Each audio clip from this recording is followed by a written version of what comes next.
Hello बच्चों। आज मैं आपके लिए मैथ में वो क्वेश्चंस लेके आया हूँ जो कि आपके एग्जाम में अक्सर पूछा जाता है। और इसको मैं आपको ट्रिक से बताऊंगा कि ट्रिक से ऐसा क्वेश्चंस किस तरह किया जाता है। तो आप ये वीडियो पूरा देखिए। तो चलिए स्टार्ट करते हैं। फर्स्ट क्वेश्चन है, वह 4 अंकीय सबसे बड़ी संख्या जो 12, 15, 18 तथा 27 में से प्रत्येक द्वारा पूर्णतः विभाजित होती है। देखिए, इस टाइप का क्वेश्चंस आप देखेंगे एग्जाम में बहुत बार पूछा गया है। आप कोई भी पेपर उल्टा के देख लीजिए, चाहे एसएससी का हो या रेलवे का या अदर कंपटीशन का, ऐसा क्वेश्चंस आपको देखने को मिल जाएगा। तो इसको देखिए ट्रिक से कैसे बनाते हैं। ज़्यादातर क्वेश्चंस आप ऑप्शन से करने का कोशिश कीजिए। देखिए क्या बोला गया कि 4 अंक है, कौन कौन, 12, 15, 18 और 27। इस चारों संख्या से इनमें से कौन सा नंबर पूर्णतः विभाजित है। अब देखिए इसको कैसे करते हैं। तो इसका जो देखिए जो बेसिक रूल है, क्या किया जाता है कि एलसीएम निकाला जाता है इसका, और उसको फिर मल्टीप्लाई कर दिया जाता है। जहाँ पे आंसर आएगा, ठीक है, वही आपका करेक्ट होता है ऑप्शन। तो ऐसा करने में थोड़ा लेट लगता है। इसके लिए क्या ट्रिक है, देखिए इसके लिए ट्रिक क्या है कि ये जो 12 है, ठीक है, इसको ब्रेक कीजिए। क्या हम 4 × 3 लिख सकते हैं? बिल्कुल लिख सकते हैं। इस 15 को क्या हम 5 × 3 लिख सकते हैं? मतलब सिर्फ आपको ब्रेक करना है। 18 को क्या हम 6 × 3 लिख सकते हैं? और 27 को क्या हम 9 × 3 लिख सकते हैं? इतना कर लिए। अब देखिए चारों नंबर में क्या आया, 3 आया है, ठीक है। इसमें भी 3 है, इसमें भी 3 है, इसमें भी 3 है। अब कोई एक ही ऑप्शन सही होगा, वाजिब सी बात है, ऑप्शन तो एक ही सही होगा। अब देखिए ऑप्शंस जो भी राइट होगा वो क्या होगा, 12 से डिविजिबल होगा, 15 से डिवाइड होगा, 18 से डिवाइड होगा और 27 से डिवाइड होगा, ठीक है। 12 से डिवाइड होने का मतलब ये हुआ कि 3 से डिवाइड होगा और 4 से भी डिवाइड होगा। 15 से डिवाइड मतलब 3 से डिवाइड और 5 से भी डिवाइड होगा। उसी तरह 18 से भी वही और 27 से भी वही चीज़, 9 से भी डिवाइड होगा और 3 से डिवाइड होगा। तो अब समझिए, अब देखिए सब में क्या है, 3 है, एक सब में 3 है, मतलब जो भी ऑप्शंस होगा वो 3 से डिवाइड होगा, ठीक है। तो 3 से डिवाइड होने का रूल क्या है, अगर आप डिविजिबिलिटी रूल पढ़े होंगे तो 3 से वही नंबर डिवाइड होता है जिसका सम क्या हो, सम ऑफ डिजिट 3 से डिवाइड हो, ठीक है, 3 से डिवाइड हो। 3 से वही नंबर डिवाइड होगा जिसका सम, जैसे समझिएगा 9, 6 और 9 और 0 सबको प्लस कर दीजिए। तो ये कितना हो जाएगा, 9 6 15, 15 9 कितना होगा 24 और प्लस 0, तो 24 हो गया। 24 3 से डिवाइड होगा, तो यस ये 3 से डिवाइड है। इसी तरह इसको चेक कीजिए, ठीक है। तो 7 2 9 9 9 18 और 0 18, ये भी 3 से डिवाइड है। इसी तरह इसको चेक कीजिए, तो इसको अगर ऐड करेंगे तो जो भी आएगा वो 3 से डिवाइड होगा, ठीक है। 9 9 18, 3 21 और 0 21 हुआ, तो 21 भी 3 से डिवाइड है। इसमें देखिए 3 से ये भी डिवाइड है, इसको भी ऐड कर लीजिए। 9 9 18 6 24, ये भी 3 से डिवाइड है। मतलब एक चीज़ ये तो पता चल गया कि 3 से सब डिवाइड है, ठीक है। अब देखिए, अब आपको क्या करना है, फटाक से 4 का देखिए 4 से कौन कौन डिवाइड होगा। तो देखिए 4 से डिवाइड होने के लिए आपको क्या करना है, लास्ट का 2 डिजिट को चेक करना है। अगर वो 4 से डिवाइड होगा तो पूरा नंबर 4 से डिवाइड हो जाएगा। अब देखिए ऑप्शंस अब कैसे कटते जाएगा, तो पहले चेक करते हैं, 4 से हम चेक करें, ठीक है। तो पहला चेक कीजिए, क्या 90 4 से डिवाइड है? तो आप चेक करेंगे 90 4 से डिवाइड नहीं है, तो ये ऑप्शन तो होगा ही नहीं, ठीक है। 90 4 से डिवाइड नहीं होगा। चलिए इसको चेक करते हैं, 20 4 से डिवाइड है, हाँ 20 4 से डिवाइड है, ये ऑप्शन हो सकता है, ठीक है। इसको चेक कीजिए, 30 4 से डिवाइड है, बिल्कुल नहीं, 30 जो है उसमें 4 से भागा नहीं लगता है, तो ये भी ऑप्शन नहीं होगा। 60, बिल्कुल 60 जो है ये 4 से डिवाइड है। तो अब इसी तीनों में, तीनों नहीं दो, इसी दोनों में कोई ऑप्शन राइट होगा। चलिए 4 से पता चल गया। और 5 से, 5 से देखिए 5 से एक ही रूल है, 5 से डिवाइड होने के लिए क्या रूल है कि लास्ट में 5 रहे और 0 रहे, यही है वो नंबर 5 से डिवाइड होगा जिसके लास्ट में 5 और 0 रहे। तो यहाँ भी 0 है तो 5 से डिवाइड होगा ही, और यहाँ भी 0, 5 से डिवाइड होगा, 5 से पता चल गया। अब देखिए अब आता है बात सीधा 9 से चेक कीजिए। 9 से डिवाइड होने का क्या रूल है? 9 से डिवाइड होने का वही रूल है जो 3 से है, कि सम ऑफ डिजिट जो है वो 9 से डिवाइड हो, मतलब प्लस करने पर वो 9 से डिवाइड होना चाहिए। चलिए चेक करते हैं। तो देखिए 9 7 16, 16 2 18, ठीक है, और 18 प्लस 0 18, इसका सम 18 आया। 18 9 से डिवाइड होता है? बिल्कुल होता है, ठीक है, 2 बार। तो यही ऑप्शन आपका करेक्ट होगा। अब आगे आपको चेक करने का जरूरत नहीं है, ऐसे चेक कर सकते हैं। देखिए 9 9 18 6 24, 24 ये आया। क्या 9 से ये डिवाइड होता है? बिल्कुल नहीं होता है, तो ये ऑप्शन तो होगा नहीं। तो इस तरह से आपको फटाक से करना, मैं आपको यहाँ पे स्लोली बता रहा हूँ तो आपको, ताकि आपको अच्छी तरह से समझ में आए। तो ऐसा आपको करना है और आप तुरंत आप ऑप्शंस में पहुँच जाएंगे जो राइट आंसर होगा, ठीक है। इसके लिए ये चीज़ याद होना चाहिए, ठीक है, सम ऑफ डिविजिबिलिटी 3 के लिए, ठीक है। बाकी आपको डिविजिबिलिटी रूल याद होना चाहिए कि 2 से डिवाइड होने का क्या रूल है, 3 से डिवाइड होने का क्या रूल है। अगर आपको याद रहेगा तो आप अच्छी तरह से क्वेश्चन को सॉल्व कर लेंगे, ठीक है। अगर आप नहीं जानते हैं, अगर आप चाहते हैं कि मैं डिविजिबिलिटी रूल के लिए एक स्पेशल वीडियो बनाऊं, तो आप कमेंट बॉक्स में ज़रूर लिखें। चलिए नेक्स्ट क्वेश्चन की तरफ चलते हैं। आशा करते ये आपको समझ में आ गया होगा। आगे बढ़ते हैं। देखिए नेक्स्ट क्वेश्चन ये है 1/2 + 1/6, ठीक है, डॉट डॉट जो भी है उसको जोड़ना है। तो इसको जोड़ने का क्या रूल है? देखिए इसको ट्रिक से कैसे करते हैं। इसको ट्रिक से करने का क्या रूल है कि लास्ट में जो चीज़ है उसको यहाँ पे लिख लीजिए, ठीक है, मैंने लिख लिया। अब देखिए यहाँ पे क्या है, यहाँ पे n है और यहाँ पे क्या है, n+1 है। अब देखिए n और n+1 में दोनों में कौन बड़ा है? तो आप जानते हैं कि n+1 बड़ा है, क्योंकि ये n है और ये एक ज़्यादा है, +1 है ना, तो n+1 बड़ा है। अब आपको हमेशा याद रखना है कि इस तरह के क्वेश्चंस में जो भी आंसर आता है ना, उसके नीचे में, ठीक है, ये बड़ा वाला लास्ट में जो है उसका बड़ा वाला हमेशा रहता है। तो बस इसको आप देखकर ऑप्शंस चेक कर सकते हैं। हो सकता है आपका ऑप्शंस इसी चीज़ में मिल जाए, तो आप चेक करेंगे। तो देखिए यहाँ पे n है नीचे में, तो ये तो होगा नहीं। ये है n+1 × n, नहीं होगा, क्योंकि सिर्फ और सिर्फ नीचे में n+1 होगा। और यहाँ है n, ये भी नहीं होगा। और ऑप्शंस लास्ट d है और इसी में n+1 है, तो ये हो जाएगा। देखिए ऐसा क्यों होता है? ऐसा इसलिए होता है, मैंने आपको ये ट्रिक बताया, ठीक है। ऐसा इसलिए होता है कि देखिए इसको बनाने का रूल क्या है। जैसे 1/2 है ना, 1/2 को क्या हम 1 × 2 लिख सकते हैं, ठीक है। उसके बाद 1/6 को क्या हम 2 × 3 लिख सकते हैं, ठीक है। इसी तरह इसको भी।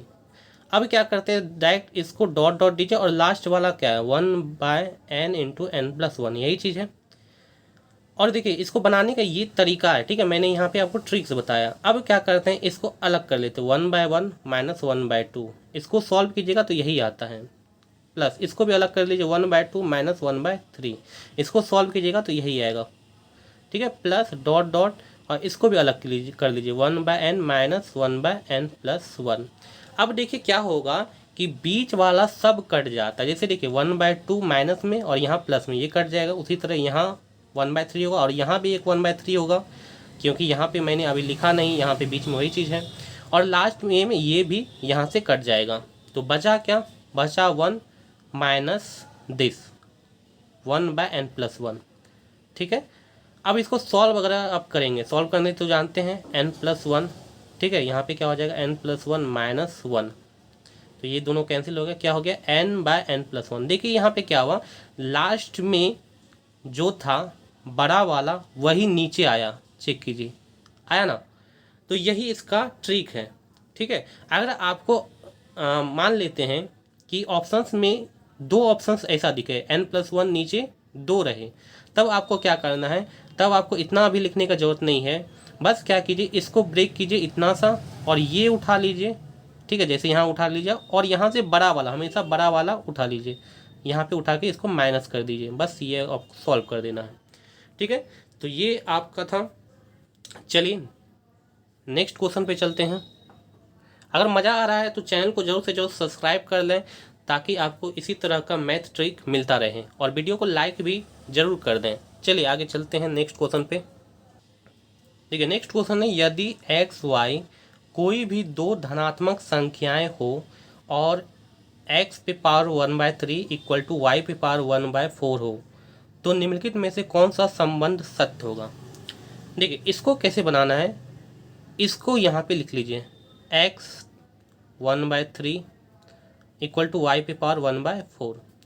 अब देखिए ये जो पावर है ना, ये हमेशा याद रखिएगा, ये जो नीचे पावर है अगर बाय में है ना, तो ये नीचे वाला यहाँ ऊपर में आ जाएगा और इधर नीचे वाला यहाँ ऊपर में आ जाएगा।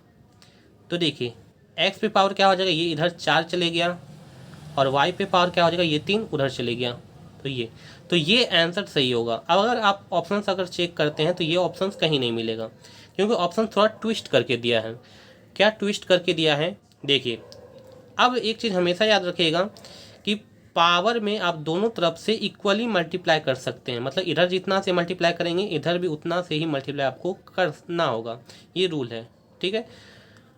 अब ऑप्शंस देखिए ये बनाने के लिए, क्योंकि यही आपका, बाकी और तो ऑप्शन कोई मिला नहीं, बाकी ये हमको लग रहा है कि ये बन जाएगा। तो कैसे बनेगा, यहाँ 4 था, 4 में कितना मल्टीप्लाई करें कि 20 होगा, तो 5 से, ठीक है। तो इधर भी आपको 5 से ही मल्टीप्लाई करना होगा, तो 5 से मल्टीप्लाई कीजिए, देखिए उतना आता है, तो 5 चौके 20 और वाई पे पावर 5 दिए 15 आ गया। तो बिल्कुल ये आपका ऑप्शन करेक्ट होगा, ठीक है। तो इसको ऐसे बनाते हैं। चलिए नेक्स्ट क्वेश्चन पे चलते हैं।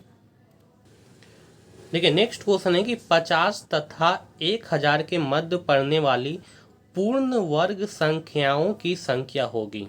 क्या बोला, पूर्ण वर्ग, इसको ध्यान में रखिएगा, पूर्ण वर्ग संख्या किसके किसके बीच आपको पता करना है कि कितना, 50 से 1000 के बीच, 50 से 1000 के बीच पूर्ण वर्ग संख्याएं की संख्या कितनी है। पूर्ण वर्ग संख्या क्या होता है, पूर्ण वर्ग संख्या होता है जैसे 64, जैसे 8 का स्क्वायर कीजिएगा तो 64, ये पूर्ण वर्ग संख्या है।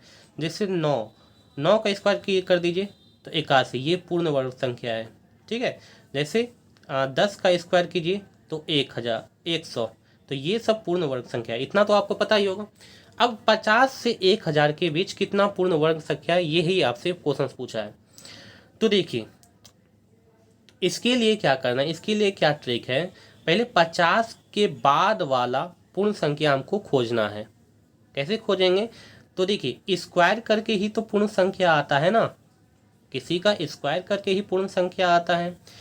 तो आप समझिए, जैसे हम मान लेते हैं 5 का स्क्वायर करते हैं, 5 का स्क्वायर 25, 50 के बाद नहीं है, तो थोड़ा और हमको आगे बढ़ना है। आगे आप कितना बढ़ेंगे, तो आप देखिए और थोड़ा सोचिए, जैसे मान लेते हैं 7 का स्क्वायर करते हैं, तो 7 का स्क्वायर कितना होता है 49, तो 50 से पीछे ही है। अब लास्ट इसके बाद देखिए 8 का स्क्वायर कितना हो जाएगा 64, मतलब ये हुआ कि यहाँ पे 64 एक आपका पहला पूर्ण संख्या है, ठीक है।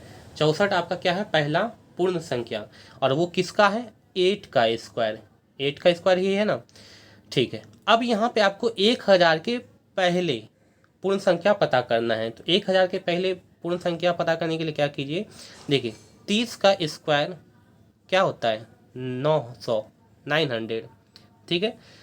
और देखिए कि इसके बाद भी पूर्ण संख्या है क्या, क्योंकि 1000 के पहले हमको देखना है। तो 31 का देखिए, 31 का स्क्वायर होता है कितना, ये आपका होता है 961। एक और 32 का भी देख लीजिए, क्या ये 1000 के अंदर ही आता है, तो नहीं, 1024 होता है। मतलब यहाँ पे 961 लास्ट पूर्ण संख्या है, पहला पूर्ण संख्या कितना है 64 और लास्ट कितना है 961, किसका है ये है आपका 31 का, ठीक है।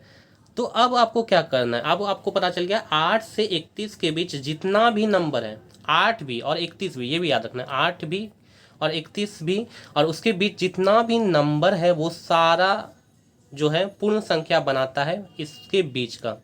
अब इसको पता कैसे करेंगे, तो 31 में 8 माइनस कर दीजिए कि इसके बीच और दोनों मिला के कितना नंबर है, तो पता करने के लिए 31 में 8 माइनस कर दीजिए, ठीक है। तो ये कितना हो जाएगा, 31 में 8 माइनस करेंगे तो ये हो जाएगा 23, ठीक है। और 8 भी तो हमको कंक्लूड करना है, ठीक है। तो 8 कंक्लूड करना है तो इसमें 1 प्लस कर दीजिए, तो कितना हो जाएगा 24। तो इसका करेक्ट आंसर क्या हो जाएगा 24। ठीक है, जैसे आपको ये पता नहीं चलता है तो आप ऐड जोड़ भी सकते हैं, ठीक है, इस दोनों के बीच, और साथ में ये दोनों भी कितना होगा। जैसे आपको एक हम ऑप्शन दे के बताते हैं, जैसे समझिए 5 और 8 के बीच, और साथ में 5 भी हमको जोड़ना है और 8 भी जोड़ना है, तो कितना हो जाएगा। देखिए हम यहाँ पे लिख देते हैं 5 6 7 8, टोटल कितना हो गया 4। और यहाँ पे निकालने का क्या तरीका, 8 में 5 माइनस कीजिए कितना 3, और उसमें 1 प्लस कर दीजिए 4। देखिए यही चीज़ आया। तो ये चीज़ है कि इसको इसमें माइनस कीजिए और 1 प्लस कर दीजिए, तो ये जो आपका नंबर निकल गया। तो याद रखना है 50 और 1000 के मध्य कितना पूर्ण वर्ग संख्या है 24। ठीक है, ये इसका करेक्ट आंसर होगा। तो इस तरह से आपको ट्रिक से बनाना है। चलिए नेक्स्ट क्वेश्चन पे चलते हैं, और नेक्स्ट क्वेश्चंस को आप देखिए, ठीक है, और इसको आपको बनाना है। ठीक है, आप इसको बनाइए और कमेंट बॉक्स में इसका आंसर ज़रूर बताइए कि कौन सा ऑप्शन राइट होगा। और नेक्स्ट वीडियो जो मैं बनाऊंगा उसमें इस क्वेश्चंस का मैं आपको ट्रिक्स बताऊंगा।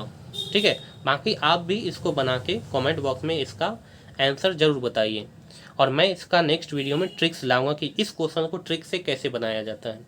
तो आपको आज का वीडियो कैसा लगा कमेंट बॉक्स में आप ज़रूर बताएं। अच्छा लगा तो चैनल को सब्सक्राइब कर लें ताकि आपको इसी तरह का ट्रिक्स मिलता रहे, और वीडियो को लाइक भी ज़रूर कर दें।